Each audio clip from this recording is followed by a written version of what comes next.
মানুষ তৈরি হয়ে হরিচাঁদ বৌদ্ধ ধর্ম ছেড়ে কেউ কৃষ্ণ মন্ত্রে, কেউ জয়গুরু, কেউ বৈষ্ণব মন্ত্রে ধর্মকর্ম করে বেড়াচ্ছে। আরে হরিচাঁদের আগে কোথায় ছিল এইসব কৃষ্ণমন্ত্রী, গুরুমন্ত্রী, বাবা গুরু মহারাজের দল? তখন তো শুষ্কে শুষ্কে করে দূর দূর দূর করে দাঁড়াতো। বৈদিক হিন্দু ধর্মে, সনাতন হিন্দু ধর্মে যদি চণ্ডাল নামক পতিত উদ্ধার হতো, দলিত উদ্ধার হতো, তাহলে হরিচাঁদ ঠাকুরকে বৌদ্ধ ধর্মের প্রবর্তনের দরকার হতো না।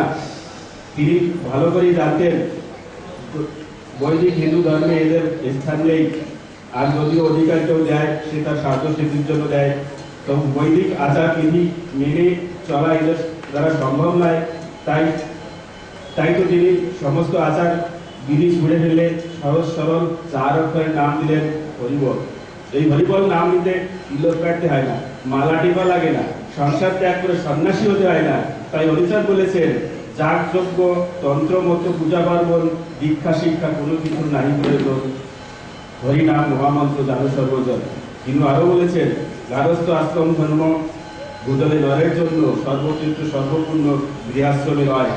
বিধিকে আশ্রয় করি জীব রহে দেহধরি, গৃহাশ্রম সর্বোত্তম সেই হেতু পায়। গরিবে গারস্থ ধর্ম লয়ে নিজ নারী, গৃহ থেকে ন্যাসী বানপ্রস্তুত ব্রহ্মচারী। গৃহধর্ম গৃহকর্ম করিবে সকল, হাতে কাম মুখে নাম ভক্তি প্রবল।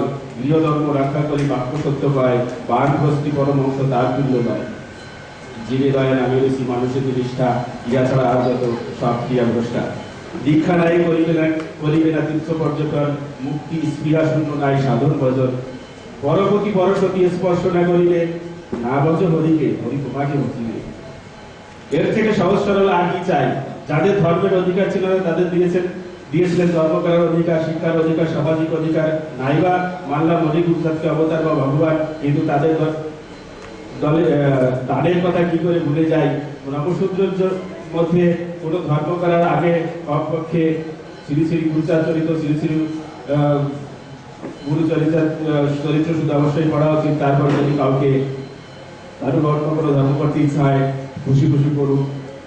কিন্তু সমস্ত নবশূদ্রদের জানা উচিত হরিগুরুচাঁদ এই চণ্ডাল নবশূদ্রদের জন্য সমাজ দেশ ও বিশ্ব সরকারের জন্য কি করে গিয়েছেন, কি দিয়ে গেছেন, তা না জানলে তার প্রতি বৈষম্য করা হবে। নবশূদ্র সমাজের জন্মসূত্র পাওয়া হরিগুরুচাঁদের ঠাকুরের প্রদত্ত একমাত্র ধর্ম উচ্চ ধর্ম, স্বধর্ম স্বজাতি ত্যাগীদের সম্বন্ধে পুরাণে বর্ণিত আছে।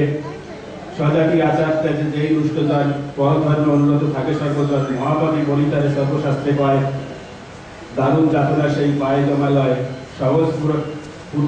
সহস্র পুরুষ সহ সেই দুষ্টজন, কল্পকাল তবে হয় নরকে পত। গীতায় শ্রীকৃষ্ণ বলেছেন, সময় আমি বাদ দিচ্ছি, অর্থটা বলছি, উত্তম রূপে অনুষ্ঠিত পরধর্ম অপেক্ষা সর্বগুণ বিশিষ্ট নিজ ধর্ম শ্রেষ্ঠ।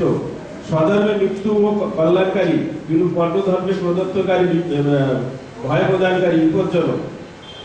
মধ্য ধর্ম জাতক বিরোধী ধর্ম, মানব প্রেমের ধর্ম, বিশ্ব ভ্রাতৃত্বের ধর্ম। এ ধর্ম পালন করার জন্য পৃথিবীর সকল মানুষকে দাঁড়িয়ে আহ্বান। মানুষের উপর বিশ্বাস ভক্তি রেখে ঈশ্বর সৃষ্ট সকল জীবের প্রতি দয়া ভালোবাসায়, মাতা পিতা স্ত্রী সন্তান পরিবারের বর্গের প্রতি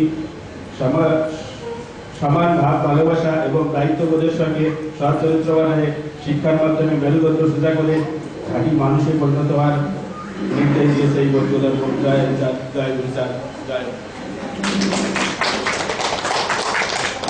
ধন্যবাদ ডক্টর তরুণকান্ত ঠাকুর।